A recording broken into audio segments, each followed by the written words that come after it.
நம்முடைய பிதாவாகிய தேவனாலும் கர்த்தராகிய இயேசு கிறிஸ்துனாலும் உங்களுக்கு கிருபையும் சமாதானமும் உண்டாவதாக. இன்னைக்கு நம்ம என்ன தியானிக்க போறோம்னா, இயேசு கிறிஸ்து இருந்த சீசர்களை ஒருத்தர் பேதுரு. இன்றைக்கு அவரை குறித்து தான் வேத வசனத்தின் அடிப்படையில் இன்றைக்கு நான் உங்களோட தியானிக்க போறேன். இந்த பேதுருவை குறித்து அநேக வசனங்கள் இருக்கிறது. அவற்றை நான் சிலவற்றை மட்டும் நான் சொல்ல ஆசைப்படுகிறேன். முதலாவதாக இயேசு கிறிஸ்து பேதுருவை மனிதரை பிடிக்கிற மீனவராக அழைக்கிறார். இரண்டாவது, இயேசு கிறிஸ்து பேதுருவை எல்லா மனிதரையும் அன்போடு நடத்தக்கூடிய மேய்ப்பராக பேதுருவை நியமிக்கிறார். மத்தேயு 4வது அதிகாரத்தில் வேதம் சொல்லுகிறது, பேதுருவை பார்த்து இயேசு கிறிஸ்து சொல்றாரு, என் பின்னே வாருங்கள், நான் உங்களை மனிதர்களை பிடிக்கிறவர்களாக்குவேன். உடனே பேதுரு கர்த்தருடைய சத்தத்துக்கு கீழ்ப்படிந்து தன்னுடைய தொழிலை எல்லாவற்றையும் விட்டு இயேசு கிறிஸ்து பின்பற்றி போகிறாப்ல. ரெண்டாவது, யோவான் 21வது அதிகாரத்தில் பார்த்தீங்கன்னா 3 தரம் இயேசு கிறிஸ்து கேட்கிறார். என்ன கேட்கிறாரு? பேதுருவை பார்த்து கேட்கிறாரு. என்ன கேட்கிறாருன்னா, பேதுருவே, இவர்கள் எல்லாரிலையும் நீ என்னில் அன்பாக இருக்கிறாயா? உடனே பேதுரு சொல்றாப்புல, ஆமா ஆண்டவரே, நான் உம்மை நேசிக்கிறேன், எல்லாவற்றையும் நீர் அறிந்திருக்கிறேன். உடனே ஆண்டவர் சொல்றாரு, நீ என்னுடைய ஆட்டுக்குட்டிகளை நீ மேய்ப்பாயாக. 2வது தடவை இதே கொஸ்டினை கேட்கிறாரு, பேதுருவே, என்னை நீ நேசிக்கிறாயா? உடனே பேதுரு திருப்பி சொல்றாப்புல, ஆமா ஆண்டவரே, நான் உம்மை நேசிக்கிறேன், அதை நீர் அறிந்திருக்கிறேன், நீ ஆடுகளை மேய்ப்பாயாக என்று சொல்லி கர்த்தர் கேட்கிறாரு. 3வது தரமும் இயேசு கிறிஸ்து பேதுருவை பார்த்து கேட்கிறாரு, இதே கொஸ்டினை கேட்கிறாரு, பேதுருவே, நீ என்னை நேசிக்கிறாயா? பேதுரு துக்கமடைந்து, ஆண்டவரே, நீர் எல்லாவற்றையும் அறிந்திருக்கிறேன், நான் உம்மை நான் நேசிக்கிறேன், அவற்றையும் நீர் அறிந்திருக்கிறேன். உடனே ஆண்டவர் கேட்கிறாரு, நீ ஆட்டுக்குட்டிய மேய்ப்பாயாக. 3 தரம் கேட்கிறாரு. அதே பேதுரு, நான் உம்மிடம் அன்பாக இருக்கிறேன்னு சொன்ன அதே பேதுரு 3 தரம் சேவல் கோவதுக்கு முன்பாக இயேசு கிறிஸ்துவ மறுதலிக்கிறாப்ல.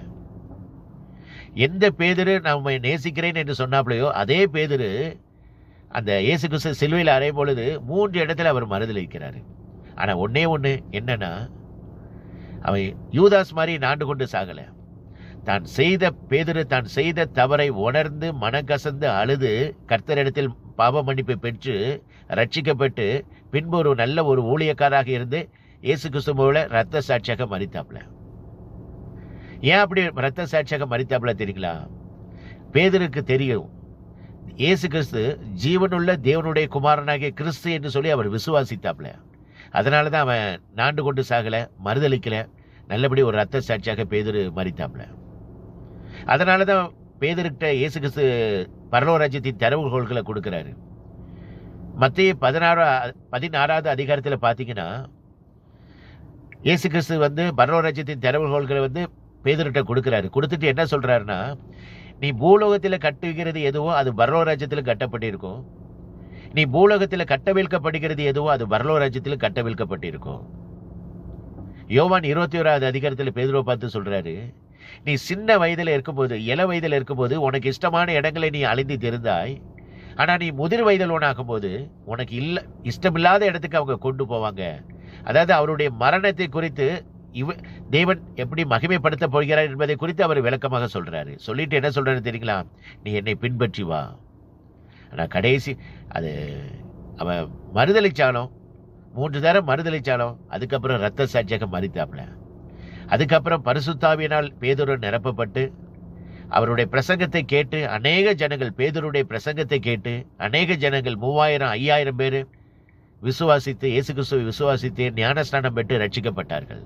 நல்ல ஒரு ஊழியத்தை நல்லபடி முடித்தாப்புல பேதுரு.